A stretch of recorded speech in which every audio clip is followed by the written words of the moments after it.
occupies the Ohio Treasurer's Office has a long list of duties to perform, and they include investing billions of dollars in taxpayer funds, overseeing the 5 public pension funds in Ohio, plus the Workers' Compensation Fund.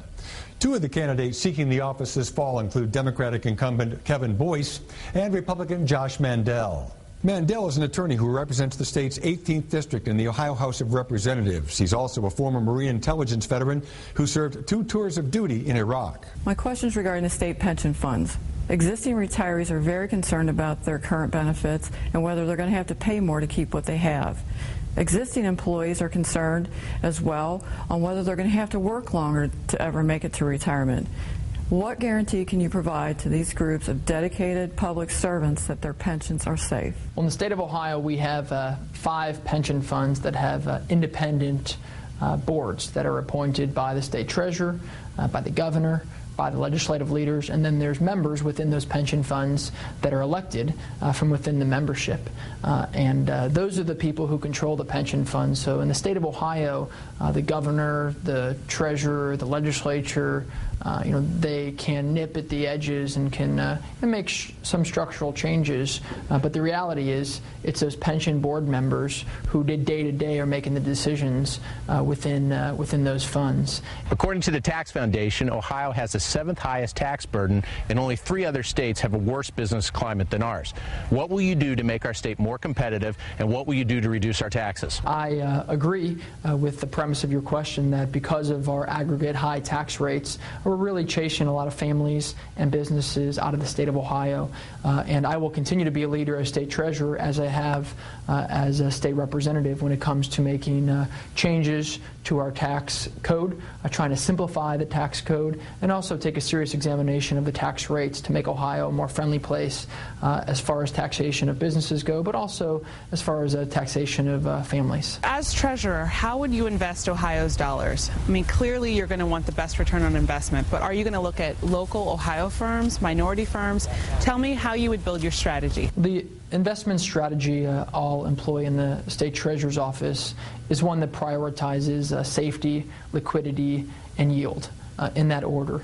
And I will also look at firms that have the qualifications to return investment for the taxpayers in the state of Ohio. In today's current economic climate, I feel jobs should be our top priority. Since most studies show the new jobs are created by startup companies, what would you do to help and encourage entrepreneurs? I think the most important thing the government in the state of Ohio can do to help entrepreneurs is make an environment that's friendly towards economic growth. I believe the attitude of the state government right now is a bad one. The attitude of the state government right now, unfortunately, has this bad attitude that businesses are guilty until proven innocent.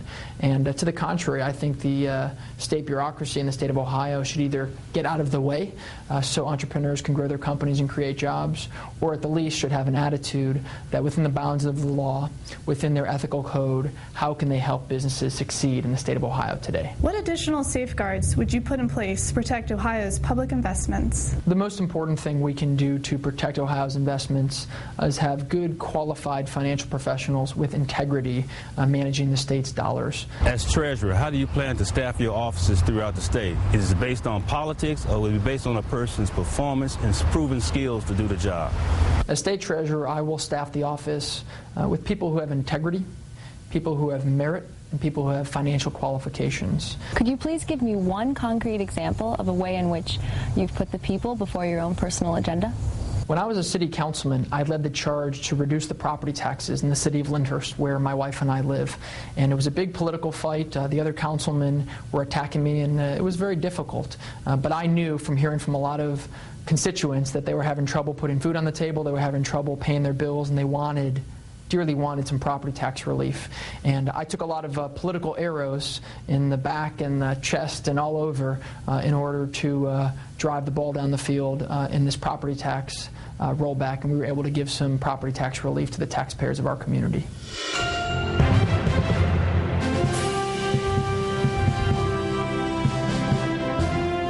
Don't forget, early voting is allowed again this fall in Ohio. Contact your local Board of Elections for further information.